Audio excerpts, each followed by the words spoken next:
Welcome to Delta Green, God's Teeth, brought to you by Black Project Gaming. Get read in at blackprojectgaming.com.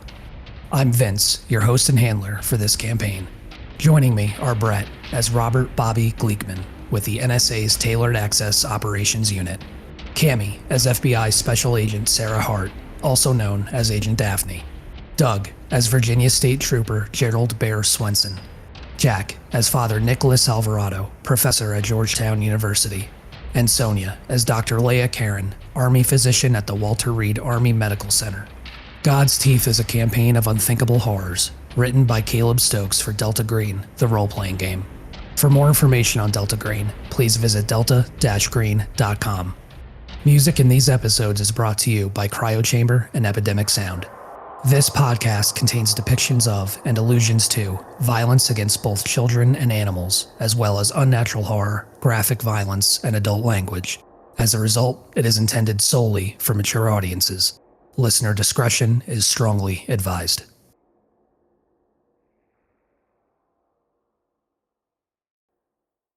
Last time, Agent DAPHNE was called to a gas station in the middle of the night by an Agent Clove, who she had not had any contact with previously, but was informed that there was essentially an orphanage that needed to be taken out.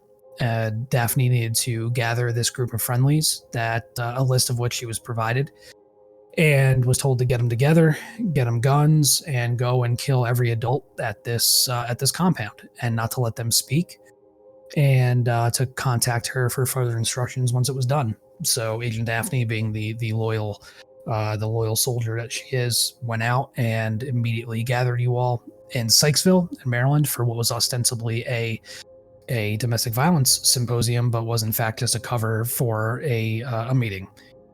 Agent DAPHNE, of course, shared the folder that she had been provided by Agent Clove with some of you, specifically with Bobby, Nicolas, and Bear. And you witnessed firsthand what it was that you were being asked to prevent, stop, destroy, neutralize, what have you. And Dr. Caron, in her infinite wisdom, was like, nope, I'm good. I'll take your word for it. So essentially the way ahead is, that was pretty much all that happened. You all were given the general details of Cornucopia House outside of Zion, Maryland, where you are to kill all the adults. Don't let them speak. And I believe a plan was developed to get cars, to get guns, and I believe to do research. So yeah, what is the plan? The main first question I have is how many of these activities can each of us participate in? As many as you can feasibly do. At this point, it's early afternoon, probably late morning, early afternoon. So, however much you can squeeze in the time that you have.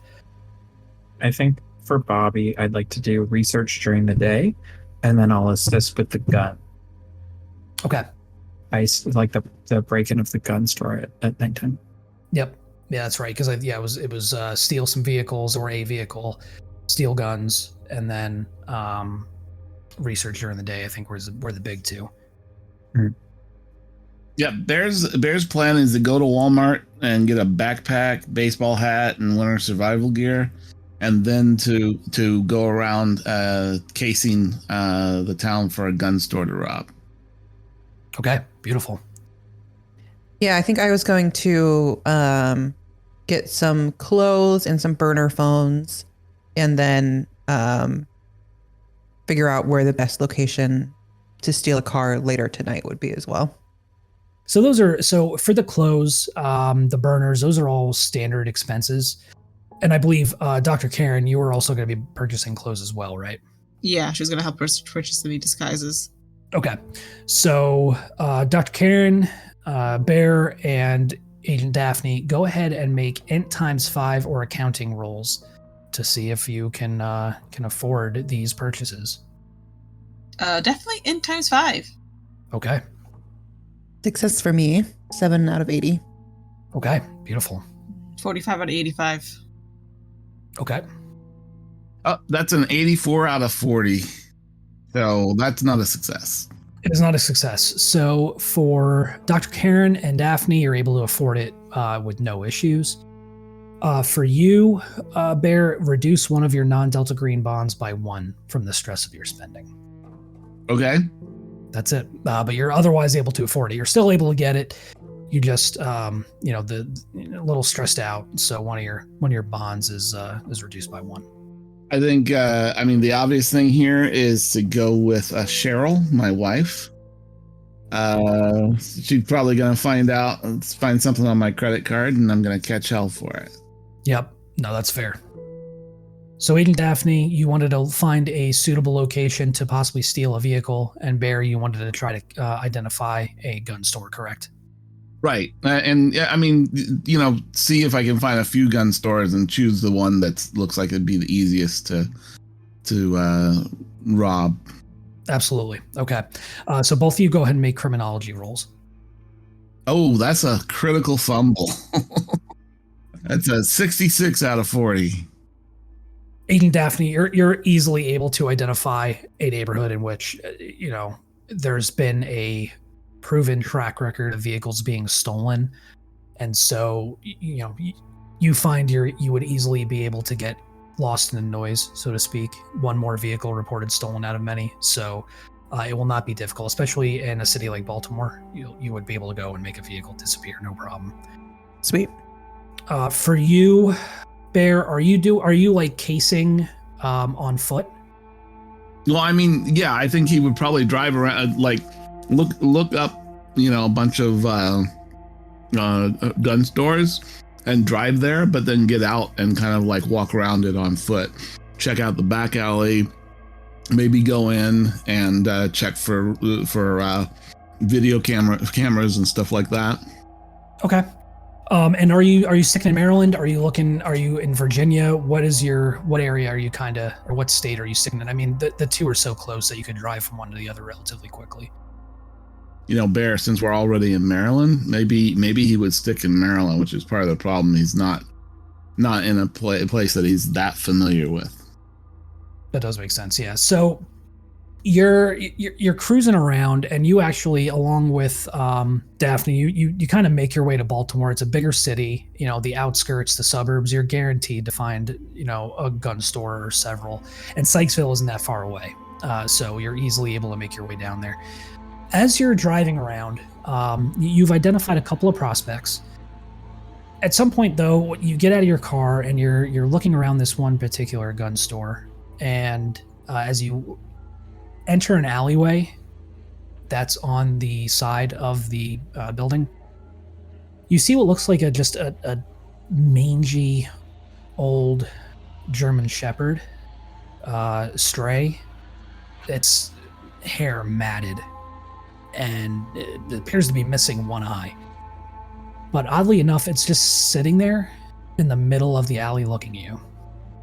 Yeah, I think Bear's gonna he wants to get back there to check out the back door of the gun store. So I'm going to just kind of approach the dog carefully and kind of speak in a low, soothing, calm voice. Good boy, who's a good boy? And hold out a hand for him to sniff. This dog is oddly docile. Especially for a stray. It doesn't seem to be jumpy at all. Its tail isn't wagging, but its ears aren't back against its head. It doesn't seem to be threatened. It doesn't seem to be nervous or skittish. It waits for you to approach it, and it's just watching you.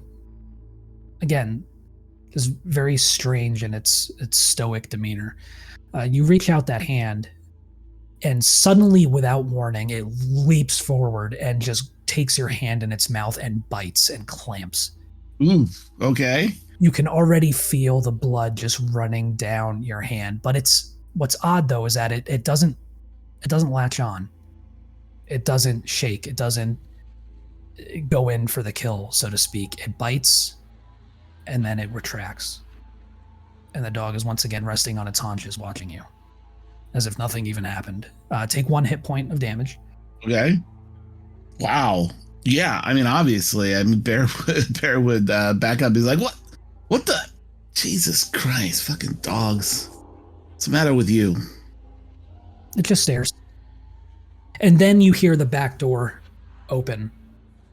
Oh. And a large, swarthy individual with a graying beard down to the middle of his chest and definitely a late 90s, early aughts mullet walks around the corner.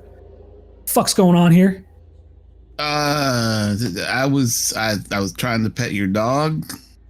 It's not my fucking dog. Hey, beat it. And he like claps his hands loud and the dog just kind of turns to regard him and then walks off. Hey, look, you can't have like dangerous animals like that on your property. You know, somebody could sue you, you know. Hey, my fucking dog ain't my fucking problem.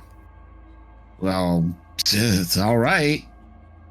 And you can see he's got a 1911 45 caliber pistol on a holster on his hip. What are you doing creeping around back here anyway?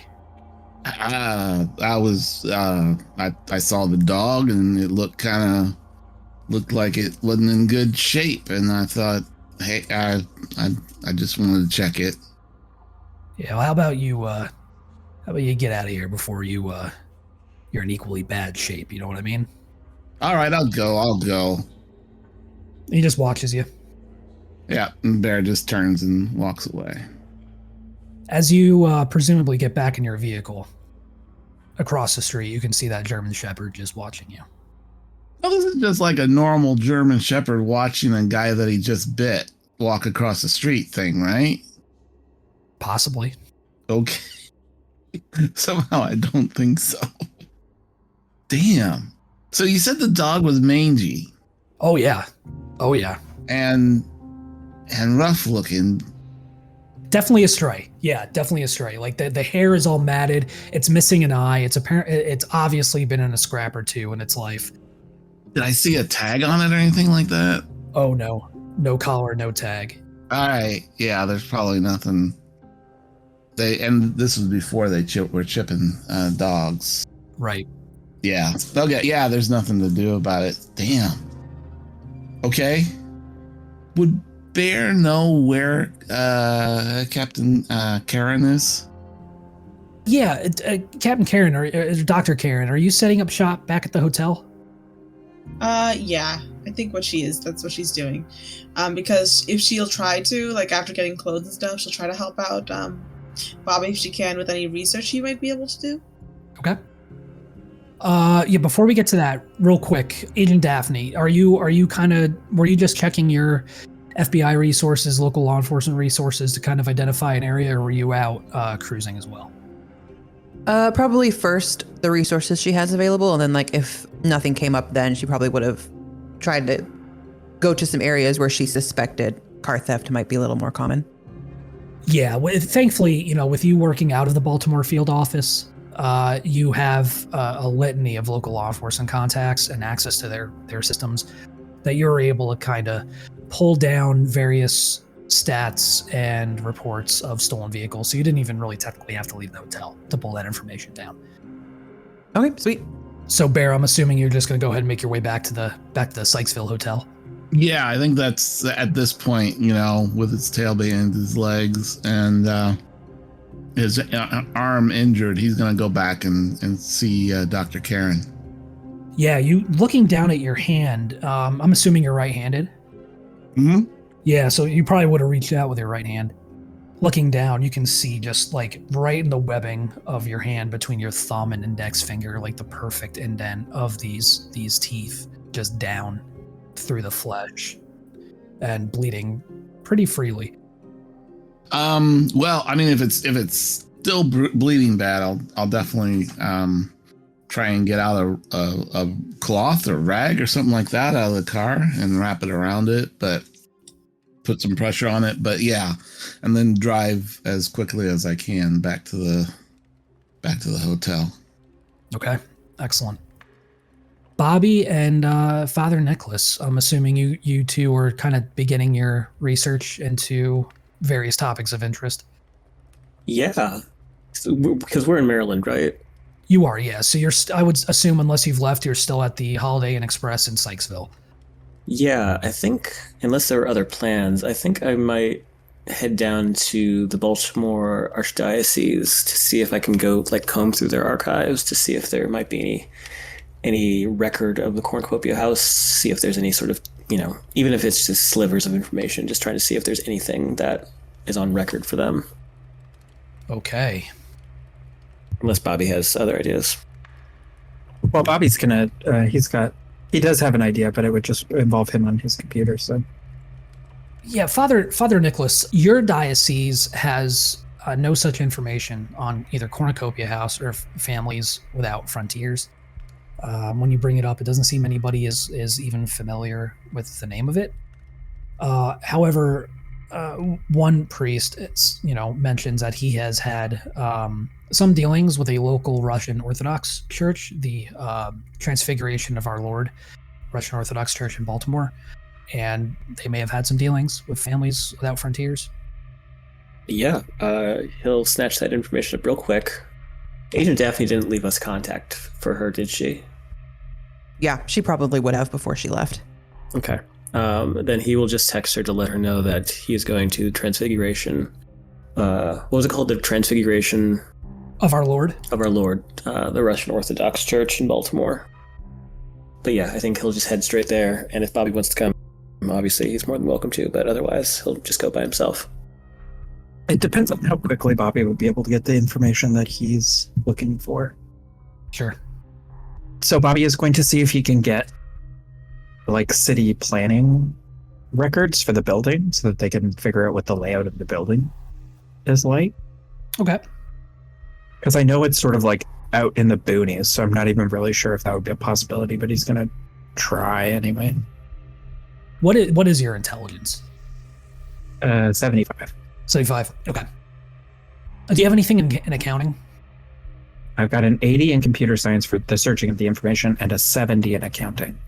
So with the employer identification number and with the 501c3, the tax documents for Families Without Frontiers provided to you by Agent Daphne, that was in that Manila folder, not the Cartoon Cat folder, and your access to government systems, you're able to find out a little bit. It is a nonprofit that goes back to about 1948. And according to this inconclusive audit in the 1980s, the organization is primarily focused on adoption, acculturation, and placement of orphans from Eastern Europe and the United States. The property itself is listed as a hobby dairy farm, but the profits are not enough to even pay property taxes. Less than a year ago, the farm sold 150 acres of its property to the state of Maryland for the development of a new state prison. You're not able to find anything regarding the structures or the buildings on the property. It doesn't seem like they've filed any sort of plans or anything with either the county or the state. So it's difficult to get layouts. But with the information that you've got from the finances, go ahead and make that N times 5 roll. Oh, hey. 53 out of 75. Nice. There is something odd about their expenses. Unless they are literally throwing out all of the milk they produce, they're purchasing way too many cows to report dairy earnings so low. Livestock appears to make up the majority of their expenses, and a few receipts that you're able to identify that in their tax filings suggest that some of the cattle they've purchased aren't even from milking breeds. But then again, the farm reports no earnings from slaughter. Interesting. And so, just to be clear, the nonprofit organization that operates out of the farm and then is separate from the business that operates out of the farm is a dairy farm. Right. Yeah. So Families Without Frontiers, it owns that property, and that property doubles as a dairy farm. Gotcha.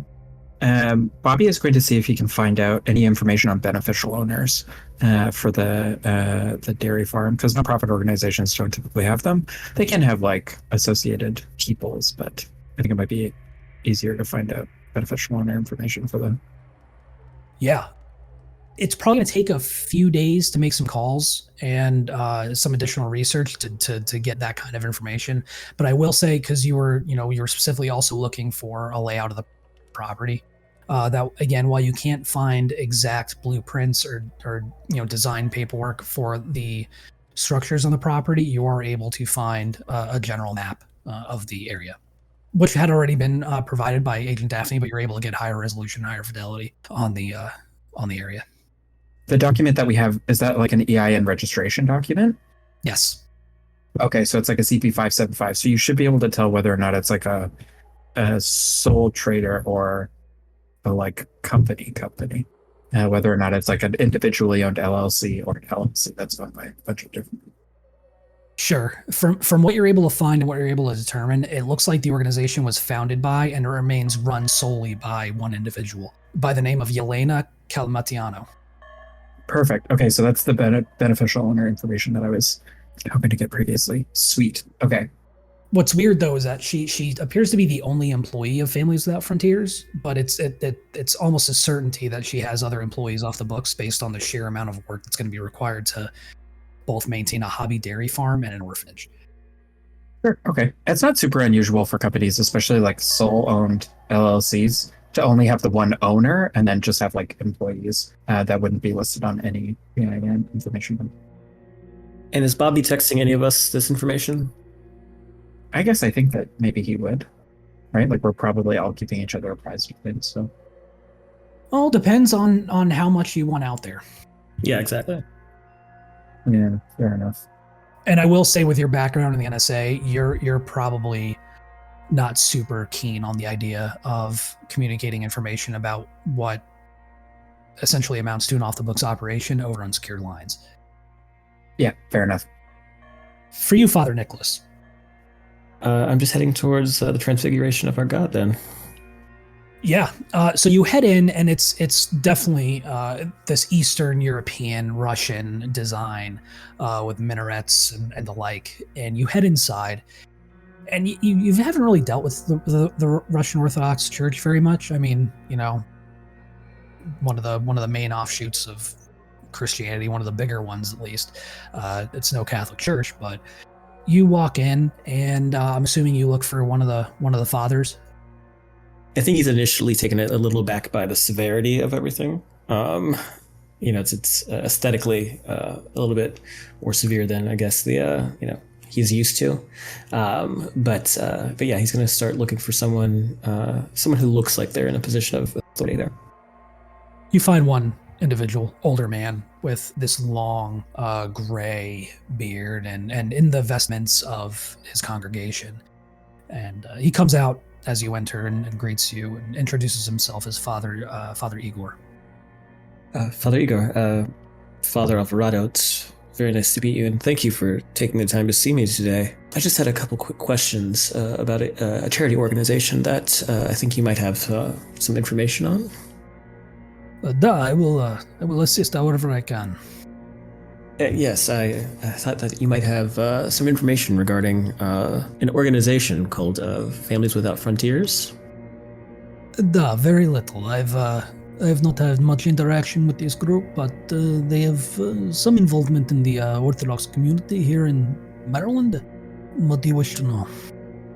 I've heard tell of a house that they've opened up for underprivileged youth. I think it's called Cornucopia House, somewhere out in the boonies. But I'm hoping that maybe I was trying to connect with someone there about a parishioner of mine who was taken in there, and I'm just trying to see if I can contact them, or if you have any information about how to contact them. Unfortunately, I do not have much.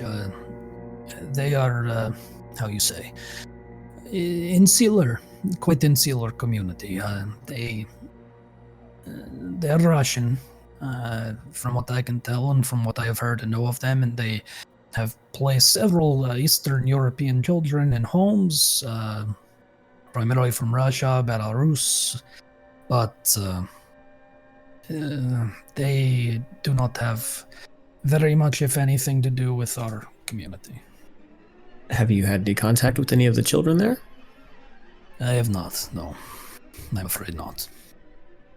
Does anyone from your congregation have any contacts there, or have had any contact there recently? I will be honest with you, Father Alvarado. We tend to avoid them as much as we can. There's many rumors about this particular group. Oh, if you don't mind entertaining me, what kind of rumors? The unsavory kind, Father Alvarado. If this would be a more comfortable topic for your office, that would be fine. But I must say that I'm concerned to hear that. Is there anything else that you could share? Any more details? Are you Catholic? Are you Protestant? What? Yes, Catholic. As you know, there are offshoots.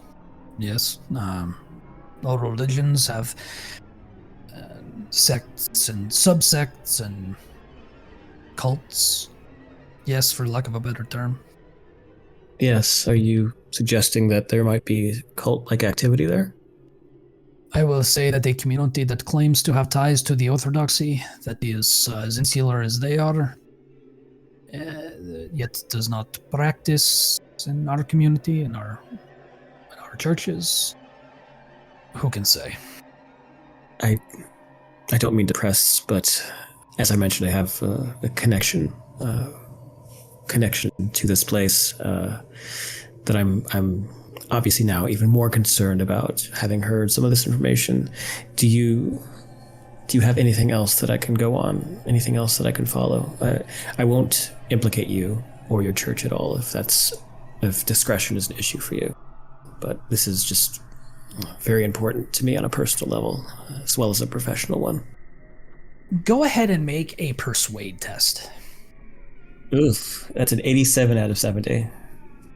He seems to consider it, and eventually just kind of gives almost this regretful shake of his head. And I'm afraid I have already said too much, Father Alvarado. I do not traffic in rumors and gossip, and I feel I have entertained such talk with, by doing my best to answer your questions, and you have my apologies. None of this is fact, and for me to disparage a community, no matter how insular or unorthodox, is, well, frowned upon, and I'm afraid I cannot be of any more help. I understand. Just one more thing. What if I told you that the rumors that you've heard, some of them may not be entirely just rumor? Then I would say that if you have evidence of this, I would encourage you to contact law enforcement. Right, yes. Well, thank you so much for taking this meeting with me. I don't want to take you away from your duties at all, but thank you. And he'll start to walk towards the exit. He'll watch you leave before turning back and entering one of the inner rooms in the church. I mean, Father Alvarado isn't a forceful detective or anything like that. He's a priest and a professor with a limp. So he's a man of the cloth. I think he's feeling even more fragile though right now, given everything he's seen and knows. And I think that he's feeling almost really helpless too, not just physically, but just mentally and emotionally, like grasping at threads at this point. And whatever kind of fabric is keeping everything together feels like it's coming undone. As you make your way back to your car, you notice that there is a black cat perched on the roof of the car just over the driver's side door. Of my car? Yeah. He'll walk up to it and he'll just keep its gaze with his as he's getting closer to the car. Does it look like it's sizing him up or getting aggressive at all, or? No, if anything, like it was sitting on its haunches and then it kind of lowers itself down onto its belly and just kind of lays there. Its tail kind of wagging lazily against the roof of your car, just watching you, slow blinking. Yeah, I'm just gonna very carefully just try to scoop the cat up and place it gently on the ground so I can get in my car without it being on my car. Yeah, you pick it up and it just kind of stares at you, and then suddenly, without warning, it rakes its nails, its claws across your face, almost catching your eye but you manage to get your head out of the way just in time for those claws to those nails to break down your right cheek. You take 1 hit point of damage. Oh, okay. Damn. Ouch. But what's odd is that there's not even a yell. There's not even a hiss. This animal makes no noise, and you drop it in shock. And oddly enough, it begins kind of rubbing itself against your legs, working its way in and out in between them. He's shaken by this, and he's touching his cheek with one hand, and he's got his cane in the other. And I think he just very forcefully slams the tip of his cane against the ground near the cat, trying to sort of startle it away. It appears unshaken. It does move away, especially as you, I assume, reach out and open the door to your car. Yeah. But it kind of just moves away enough to sit there in the road and watch you, as, again, sitting on its haunches, silently regarding you as you slide in, I'm assuming, to the driver's seat. Yeah, I slide in and shut the door. And as I'm buckling, I'm checking the rear view and the side view mirror. And I imagine I see the cat in the side view. Oh, yeah. And I meet its eyes one last time before sort of taking a tissue and just dabbing it at the scratches. Then I look at the scratches. How bad are they? Do they look? They're pretty deep. He got you good. Damn. He'll just kind of keep the tissue pressed against his cheek, but he'll peel off, and he's gonna head back to the Holiday Inn, I think. Okay. Dr. Caron, what are we doing in the meantime after you make your purchases? Honestly, she's at a loss a little bit because she's an army doctor, but so she's really only studied the medical side of things. She's pretty new, so she's not quite sure how best to help with any of the other endeavors, though she does offer, if anyone needs help doing anything, she offers an extra set of hands. You know what? Make an N times 5 roll for me. She's smart, but she's not experienced in this shit. That's fair, yeah.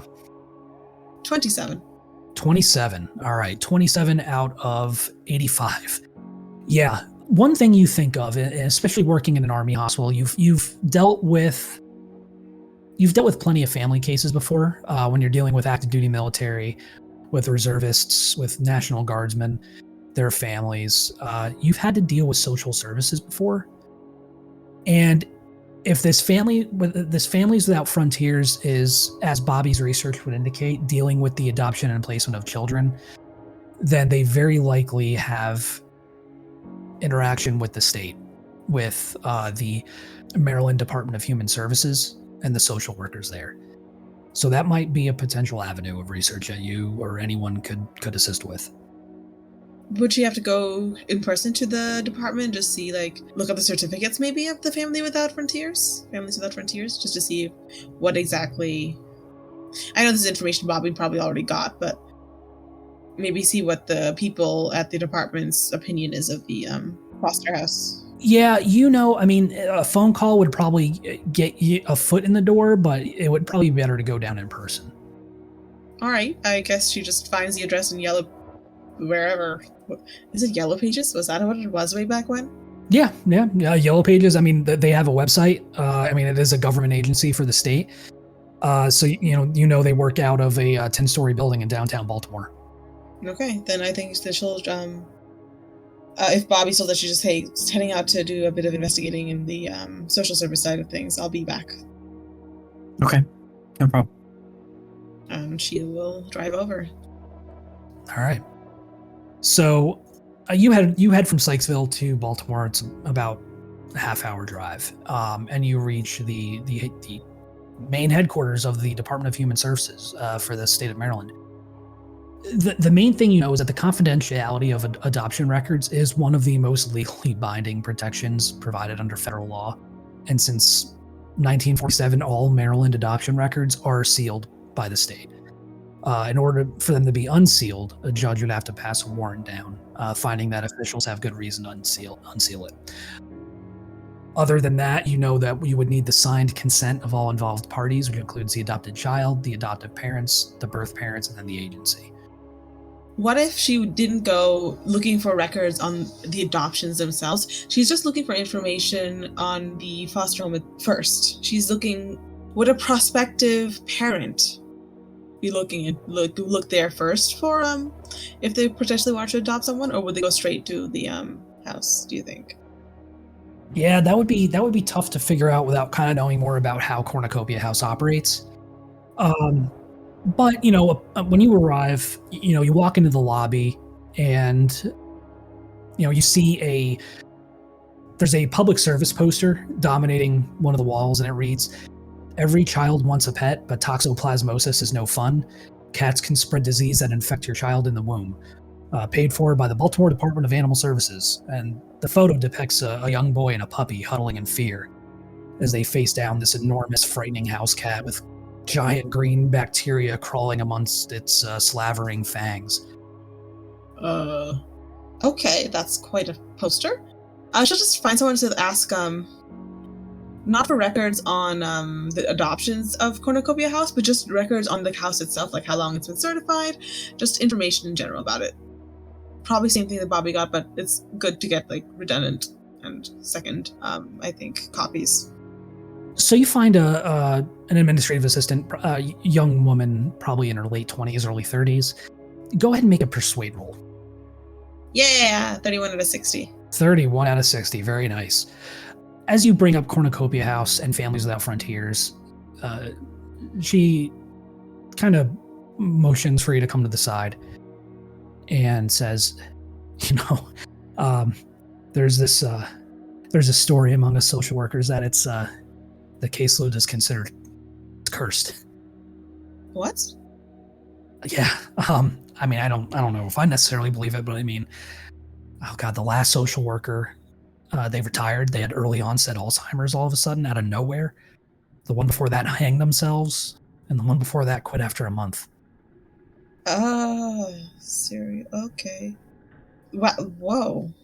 So that just happens. So anyone who takes on Cornucopia House as like a liaison towards them, or? I mean, yeah, they oversee the placement. I mean, they go and they inspect the premises. They, make sure the conditions are humane, suitable for children. They make sure the placement process works as intended, and essentially, yeah, they're there to be like you said, the primary liaison between the state and this particular orphanage. Yeah. Does anyone currently have charge of the case, like of the act as the liaison, or is the position empty? Yeah, Carrie Houghton. She's been working it for about 3 years. Oh. Okay. Is she available to speak with, or? Yeah, she's here today. I can lead you down. We can bring you to her office. Here, follow me. I'd appreciate it. Thank you. And she leads you down to one of the offices, and you see a woman who is probably in her mid-20s, but looks about 10 years older. Her eyes are sunken, her hair is hanging limp. She doesn't look like she's gotten a good night's sleep in maybe ever, at least since she's been working here. Her office is just an absolute disarray. It would be impossible for you to sit anywhere just due to the sheer number of stacked file folders. But she looks up and says, good morning. Hi, how can I help you? Hi, Carrie? Yeah, Carrie Houghton. Nice to meet you. I'm Leah. I was just wondering about your work with Cornucopia House. Cornucopia House, yeah. They that's Families Without Frontiers, right? Yes, that's the organization that works there. Yes, they're the ones who are managing the orphanage. I was just wondering, just trying to get a little bit more information about it. My partner and I were thinking about adopting, but not quite yet. But we were thinking about it later. Make a human roll. Nah, I'm not good at it. 34 out of 30. So close. 34 out of 30. Yeah. That's Families Out. I'll be honest with you, that's not even my case. What? Yeah, let me yeah, here, come with me. I'll try to get you the right person. Oh, apologies for wasting your time. What happens next is bizarre.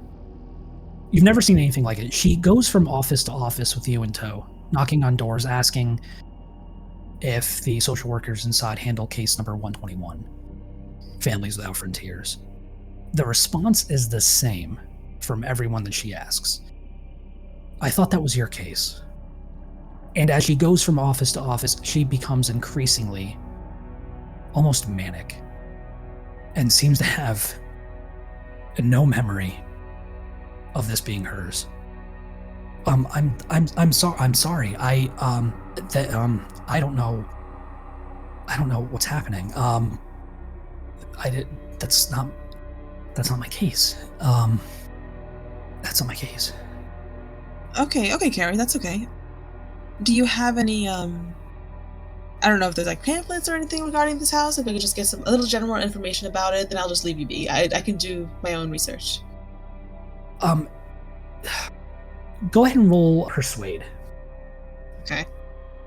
17 out of 60. 17 out of 60. I can look into the filings. I can see what I can find.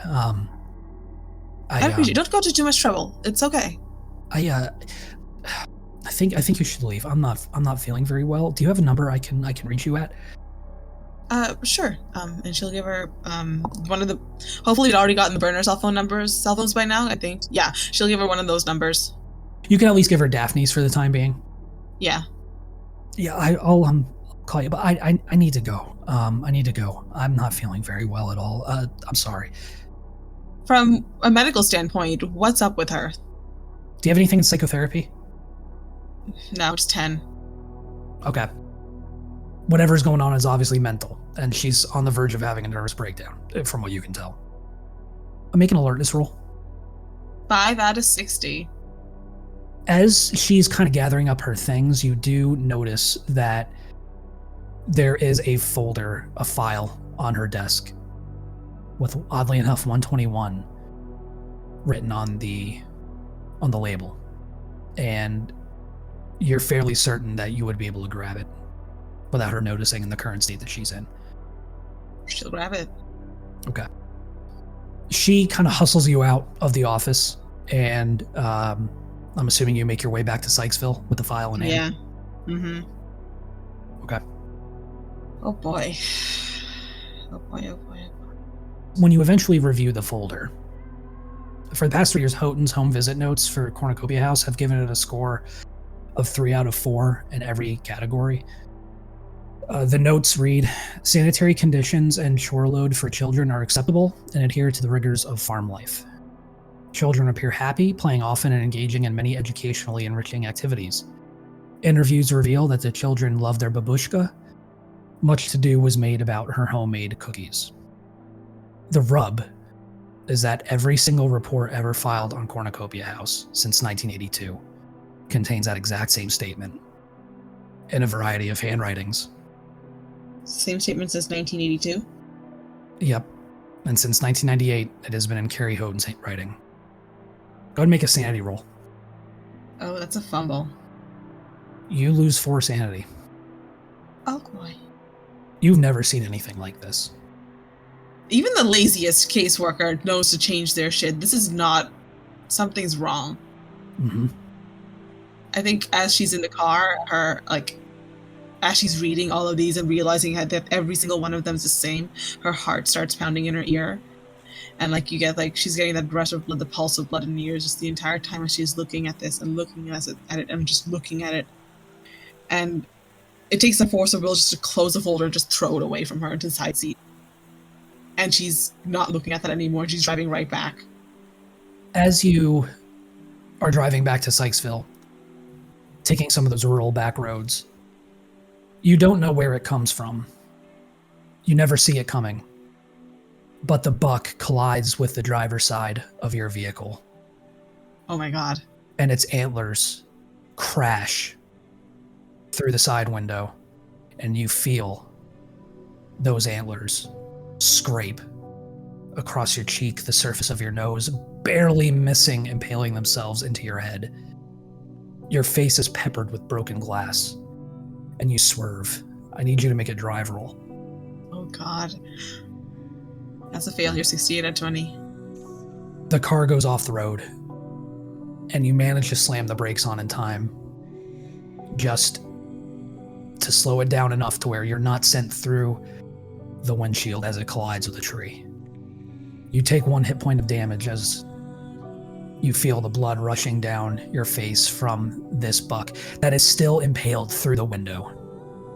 Its neck broken, its eyes lifeless, blood rushing from its mouth onto your lap. The airbags deploy, you feel your nose broken. I think she's crying as she tries to get out of her car, just crawling out of there. You're able to get out. You have to go through the passenger side due to the large deer. Oh God. She kind of fumbles her way out, bleeding everywhere, and she's like, her first instinct is to call 911. Yeah. Just because she was just in a car accident. An ambulance is dispatched. You are taken to the hospital for observation. They check for a concussion. They bandage your wounds. They seem surprised you're in as good shape as you are. They seem almost convinced that it's a miracle that you even survived. Especially with how close that deer came to impaling you as it crashed through your window. As soon as it's made clear that she's medically stable and she's going to sign herself out, AMA, because she has to get back to the others, and I think she had at least the forethought to, while the ambulance was getting there, to hide the folder in the rest of her belongings, like in her backpack in her car. So she retrieves her things and she goes back to the others. She probably takes a taxi there. We'll say by the time you get back, it's probably early evening at this point. I mean, the hospital visit took hours, so you're probably, it's well after standard dinner hours at this point. Probably pushing 7, 8 o'clock. Yeah. I think as she gets back there to the others, she just shows up, opens the door, puts her bag near Bobby, and goes to just sit with 1,000-yard stare. I think he's so absorbed in what it is that he's doing. He says hello to you without looking up or noticing that anything is wrong. Yeah, he doesn't talk until you maybe say something to him, and then he'll look up and... I don't think she says something for a good long time. At this time, Daphne, I'm assuming you're back at the hotel. Yeah, I mean, if it's starting to get dark or it's dark, I might be out getting the vehicle. Otherwise, yeah, I can be hanging out there until we're ready for that. Yeah, and Bear, I know you were planning to meet with Dr. Caron, but unfortunately she was gone by the time you arrived back. What did you do during the interim? So actually, I was thinking about it, and it would make sense, if we wanted to find out about this Cornucopia House, to check with the police and see if we can get a rundown of incident reports, over the past several years at the Cornucopia House. Like anytime the police or paramedics or fire were called out there. So you'd have to do some liaison a little bit with your Maryland counterparts. Right. Go ahead and make either a law or a bureaucracy roll. Okay. At a 59, just squeak through. Do you give a false name? If I could, I mean, it would be over the phone, right? Yeah, it would be over the phone. Yeah. So I would give a false name. Okay. With that roll, yeah, you're easily able to find out that there have been no calls of service to Cornucopia House ever. Well, that's interesting. No fire, no ambulance, no police, nothing. I mean, that seems pretty unlikely for a place that has several kids under their care. Sure does, doesn't it? All right.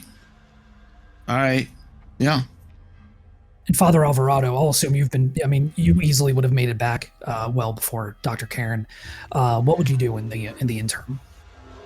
I think he spent a considerable amount of time in Baltimore, first at the diocese and then at the Transfiguration of our God. But I think after the talk with the father there, Father Igor, I think after talking with him and the cat and still not able to burn the images out of his mind, I think he just sort of goes to the thing that he knows will comfort him. And so I think he probably gets to the hotel a little later because he goes to confession.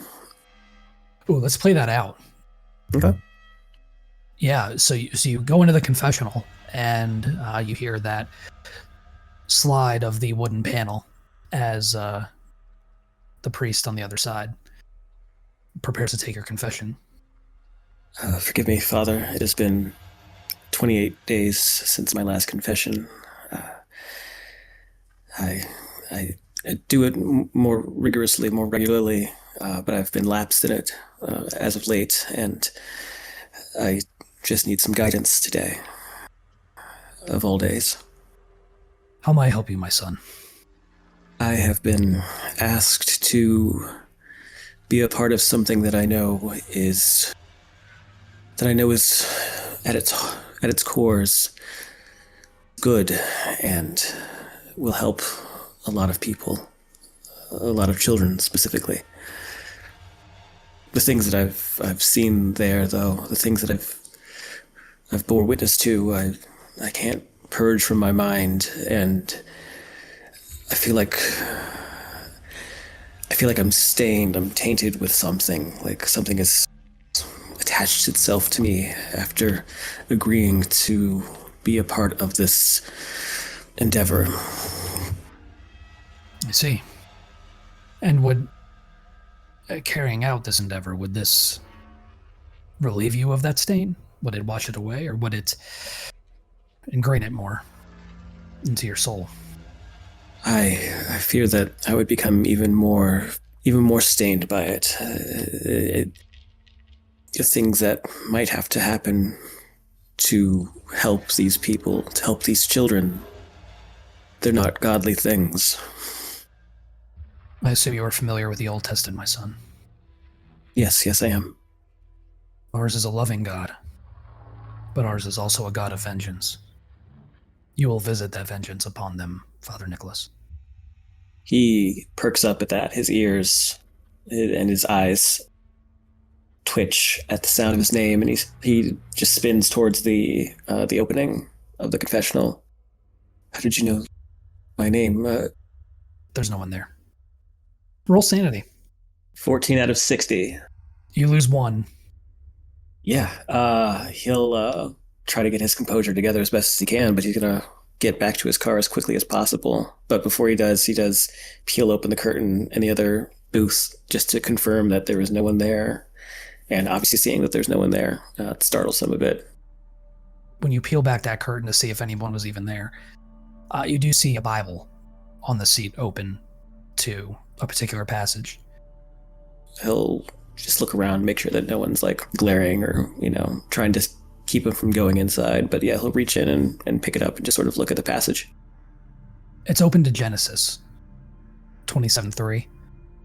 Now therefore take, I pray thee, thy weapons, thy quiver and thy bow, and go out to the field and take me some venison.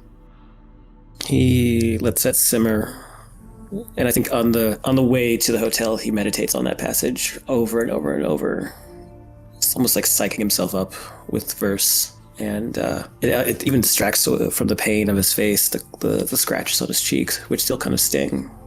But when he finally gets up to the hotel, he goes to the room that everyone seems to be congregating in and sees Bobby on the computer, just sort of lost in research. But then I assume I see Dr. Caron, and she has a bandage over her nose, at least, right?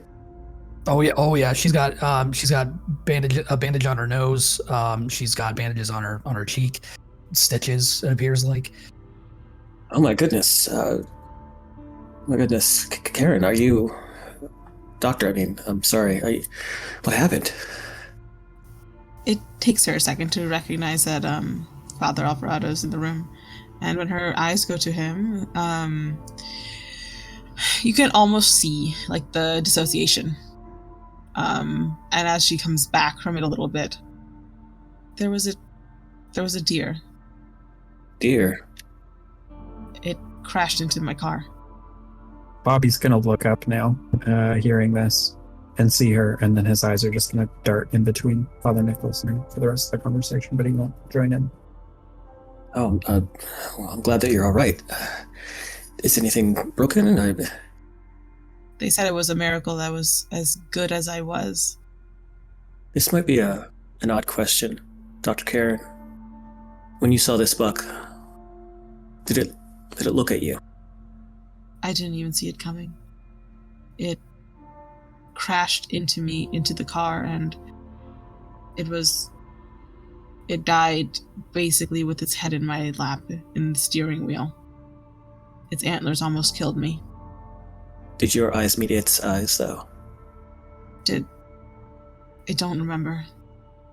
Bobby is going to be watching Father Nicolas quite closely now after that. He finds that to be a very odd question.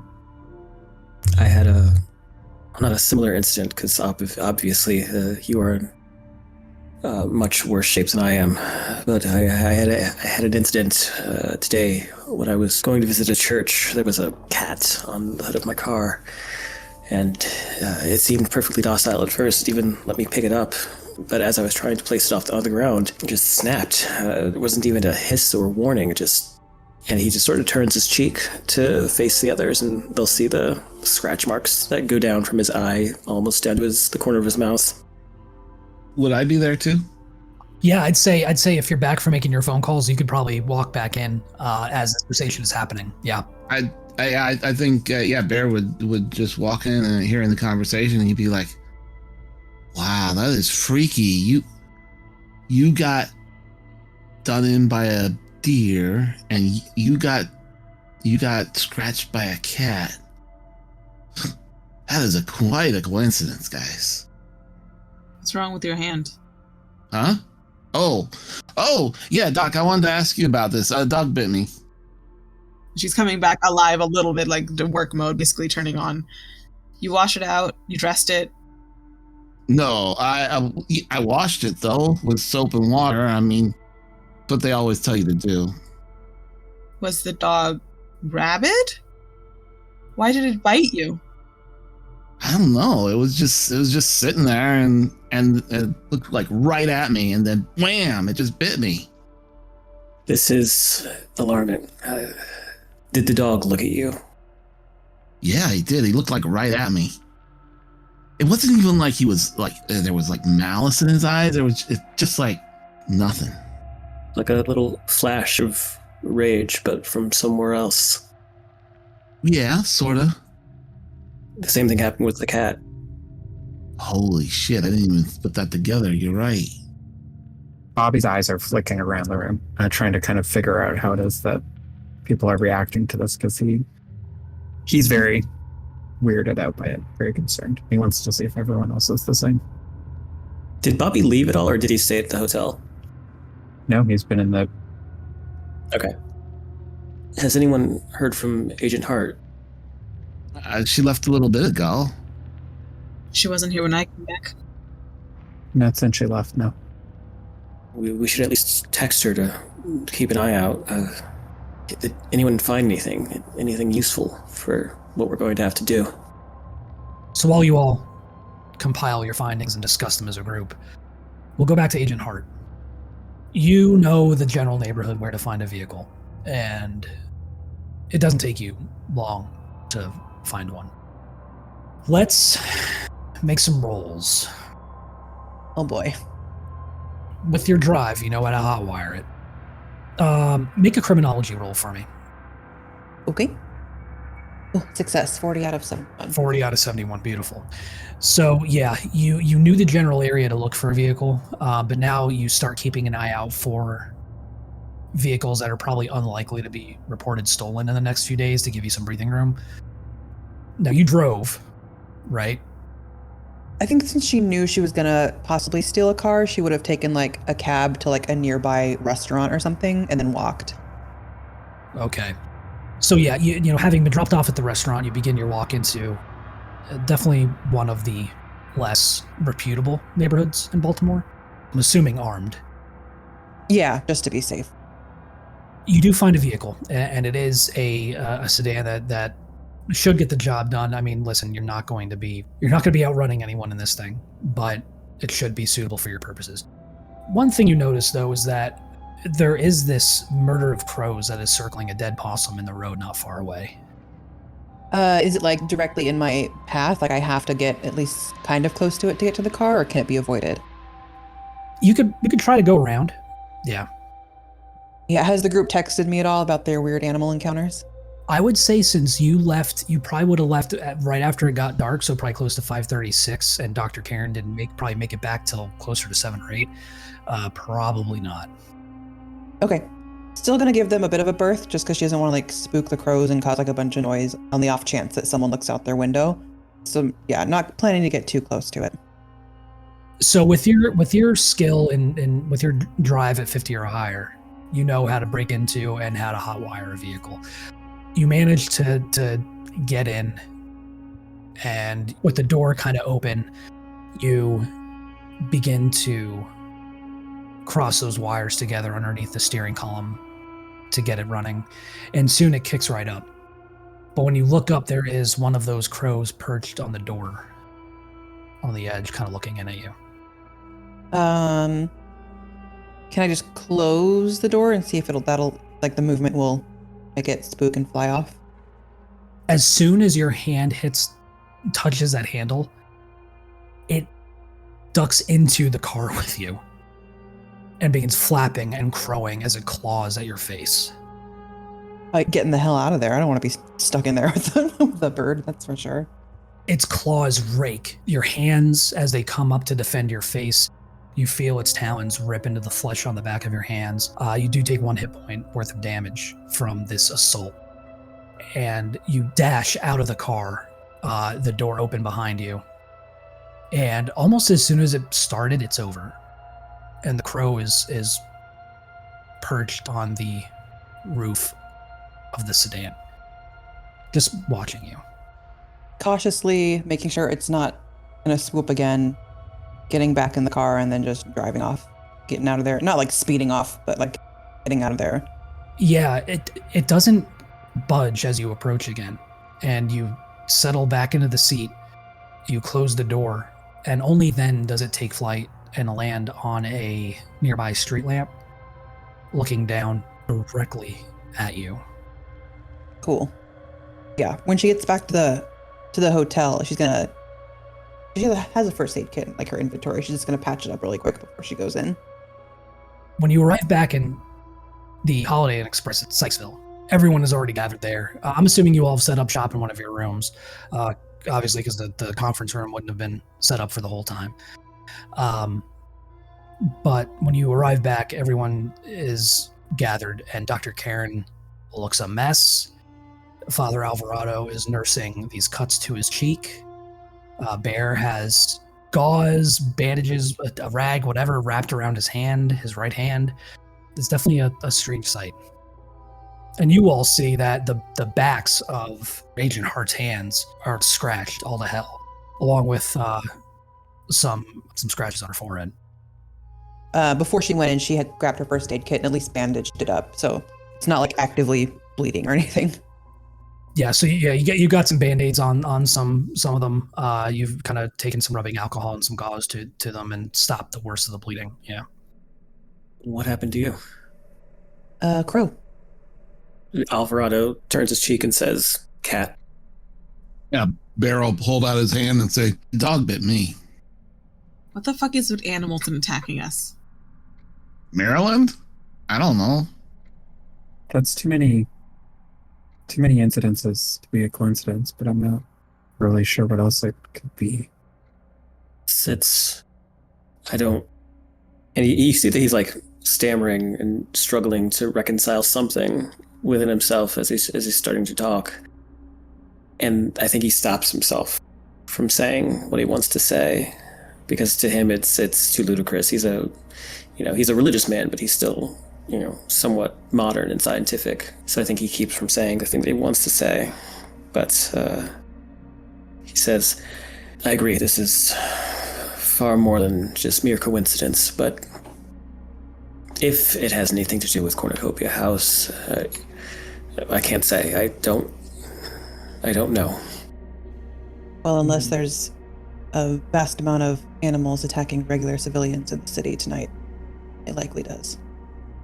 I mean, I know I was the one that just said that it was too many to be a coincidence, but no matter how odd something is, I guess law of probability is that it'll happen eventually, right? Can I give you some advice? Baby steps. Just do whatever you have to do to reconcile the weird animals, and then move on from there. Don't try to realign your understanding of reality all in one night. That might come later, but right now, baby steps. With all due respect, Agent Hart, you pushed us off the deep end. This is not mere baby steps we're able to take at this point. You've shown us something that, well, except for Dr. Caron here, none of us have any real comprehension or grasp of, or really any real understanding of. We are miles beyond baby steps at this point. She almost looks sympathetic, like she understands, but she also knows herself that worse is likely coming, but she doesn't say that out loud. Has this made anyone change their minds? Dog biting me in the hand isn't going to stop me from wanting to get rid of those motherfuckers. Good. Is something going to attack me, do you think? I'd give animals a wide berth for the time being. I don't know if I know how to do that. I don't think we can worry about that right now. We have to focus on the task in front of us. I got more information on the Cornucopia House from its case manager at the social services. I think Bobby had some information as well. And Leah just has her eyes closed as she's thinking through this. Oh, yeah, I did. I found out the property that the nonprofit is run out of is actually owned by a different company, which is a single-member LLC, registered to a woman named Yelena Kalamati. I wasn't able to glean much from my visit. I did happen upon a father at a Russian Orthodox church in Baltimore who has had some minor interactions with people associated with Families Without Frontiers, but nothing that he was willing to share. Oh, I also I looked for city records for a layout of the building, and I'm sorry, I wasn't able to find anything. Well, it's all more than we had before. Yeah, I was gonna look for a gun store we could visit tonight, but I got bid at like the first one. So, you guys just want to go there? The guy didn't seem too friendly, but I mean, nobody's gonna be friendly if we rob their store. With my knowledge of kind of similar like I did with the cars, just kind of knowing areas where crime is frequent, cars are stolen regularly, is there any similar neighborhood that will correspond with like a gun store as well? Yeah, roll criminology. So with a 65 and a 71, yeah, you're able to, kind of similar like you did with the car, like you said, find a neighborhood where either law enforcement has less of a presence or where break-ins and robberies and the burglaries are not abnormal. And it's not far from where Bear first started scouting locations. So that was at least in the ballpark. All right, yeah, this looks like a promising location. Before we head out, I don't know if any of you are religious, but there's a Bible passage that comes to mind, if you don't mind my sharing it. What do you got to share with us, Padre? It's Genesis 27:3. Now, therefore, take, I pray thee, thy weapons, thy quiver and thy bow, and go out to the field and take me some venison. It's from the Old Testament. For those unfamiliar, it's the first half of the Bible, when God was a more vengeful God. Well, yeah, let's go get some venison, guys. I mean all of this to say that I don't think we can afford to be passive instruments in whatever is going to happen tonight. I have never been one to enjoy confrontation or conflict. But I know that at least my God tells me that if force is needed, righteous force, that is, then sometimes it must be dealt. And now he's looking at Bear and says, so whatever tools, weapons you're able to secure for us, I will take one as well. I want to make it very clear. I don't like violence. I don't like using it. But after looking at that folder, I'm not opposed to its application in this instance. I'm not very good with weapons, and I'm worried I would be more of a danger to those around me than to the people who are attempting to harm if I was to have one. Maybe I'm pretty strong. If we get me something that I can use like that, I might be able to help. And his voice gets progressively quieter as the sentence goes on until he's not whispering. He's kind of like hunching in on himself. It gets more and more difficult to hear him. Bear will go to a gym bag that he has that he got at Walmart and open it up, and he pulls out a baseball bat and he holds it out to Bobby. He says, is that what you're thinking about? I think this is it would be harder for me to accidentally hurt one of you with this. Yeah, I think that would be good. Thank you. All right. Are you ready then? Ready as I'll ever be. Go steal some guns. So you all make your way in this stolen sedan back to Baltimore, the epicenter of your crime spree. And one of the shops you identified, Agent Hart, is actually a pawn shop. It's Apex Pawn. And you, I'm assuming, park a good distance away. Oh yeah, like if we can be closer to like a bar or something for, yeah, we went to the bar, we didn't go there. Kind of deniability, yeah. Good enough. Do you guys mask up? Did we get masks? I was assuming during the clothing shopping masks were purchased, but if I'm wrong, please let me know. Yeah, at least that much. Especially if Leah and Sarah, Agent Hart were going at the same time, they would probably have gotten everything that Agent Hart probably thought we needed. Yeah, so masks, gloves, the whole 9 yards. The whole caboodle. Yeah, including latex gloves. So you guys gotta wear those. Good. You approach the pawn shop. First, Bobby's gonna have to defeat the security system, which is gonna be SIGINT or Craft Electrician. I believe I have both of those, but my SIGINT is significantly higher. So my SIGINT is 80. Yeah, I will say if you guys are masked up and gloved up, and if this is gonna be a snatch and grab, are we going for stealth or are we going for speed? I think speed might be better. Yeah, I mean, assuming you've got the security system, I think speed should be fine. Yeah, you're not gonna have long. But disabling the security system should buy us something, right? Yeah. And I'm assuming Bobby is also masked and gloved up. He would do whatever it was that Agent Hart recommended that he do. So he's following everybody's lead. Yeah, anyone that's out of the van is getting fully covered.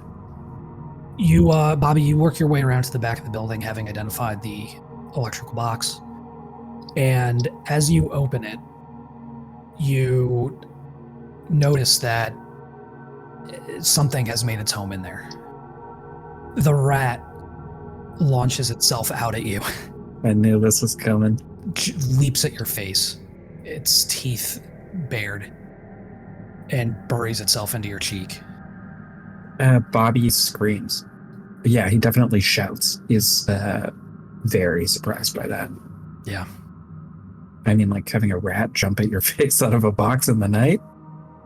I don't know if he could keep quiet about that, even if he knows he's supposed to.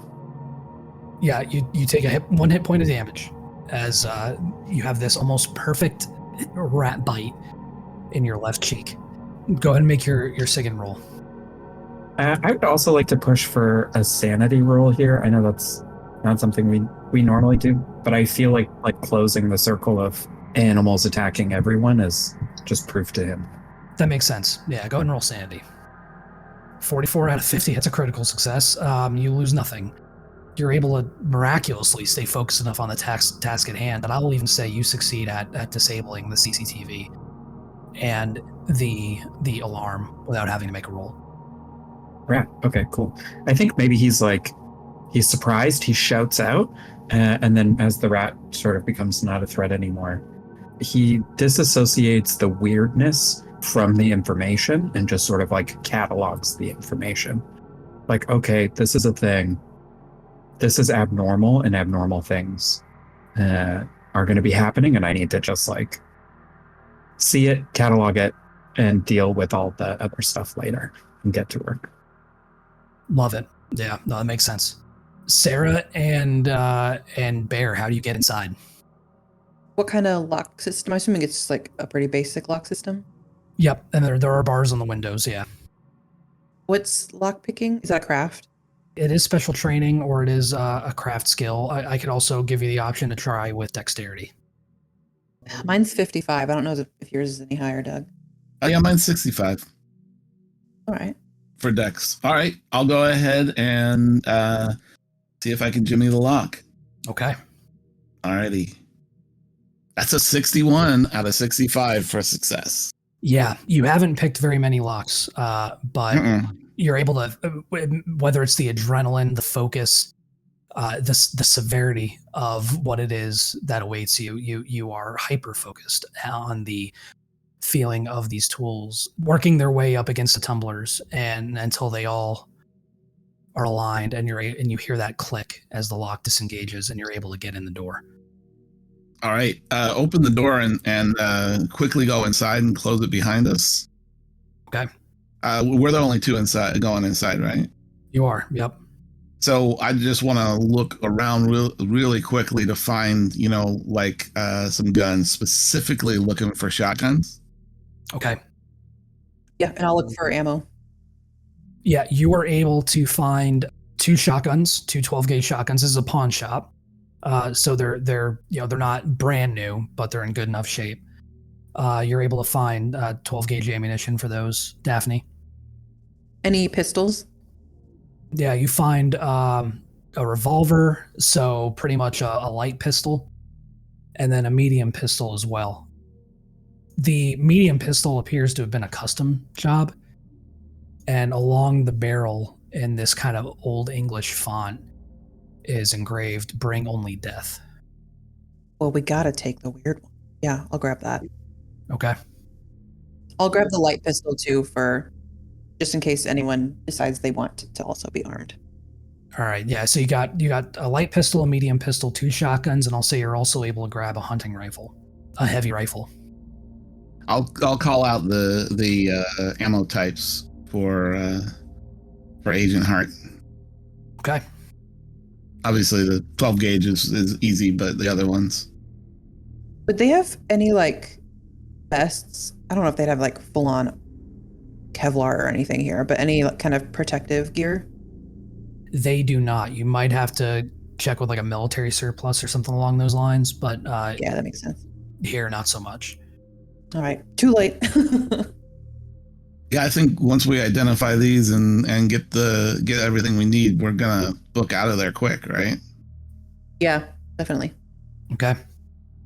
With guns in hand, you make your way back to the idling sedan where Father Alvarado and Dr. Caron await. And I'm assuming, Bobby, you would have made your way back there as soon as the alarm was disabled. Yeah, I was gonna say as soon as he's finished his thing, Bobby's gonna head back to the car and also ask Dr. Caron if she can help him treat the wound on his face. Yeah, Bobby returns to the sedan, and it's clear he has had his encounter. Like everyone had, like he'd seen everyone else in the room that they were in at the hotel do. When he enters the vehicle, he points at his face and says, "Rat." Makes sense. Yeah, she picks up in her first aid kit and starts washing, disinfecting what you can. It's gonna sting. It's gonna sting like a bitch, man. But then I don't think it'll need stitches, but she does wash it out with saline and otherwise basically doesn't pack the wound, but seals it and puts some tape over it. Thank you. And Agent Hart and Bear come darting around the corner with the duffel bag in their hand. And with that, as the five of you make your way into the night towards Cornucopia House, I think it's a great place to end tonight's session.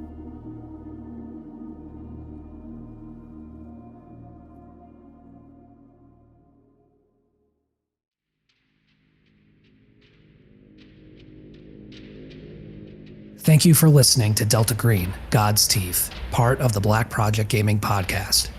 If you like what you heard, please consider leaving us a review on Apple Podcasts or a comment on YouTube.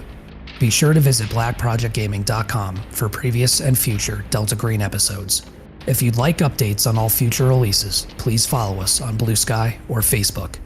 Until next time, I'm Vince, your host and handler, with Brett as Robert Bobby Gleeckman with the NSA's Tailored Access Operations Unit, Cami as FBI Special Agent Sarah Hart, also known as Agent DAPHNE, Doug as Virginia State Trooper Gerrald Bear Swenson, Jack as Father Nicolas Alvarado, professor at Georgetown University, and Sonia as Dr. Leah Caron, Army Physician at the Walter Reed Army Medical Center.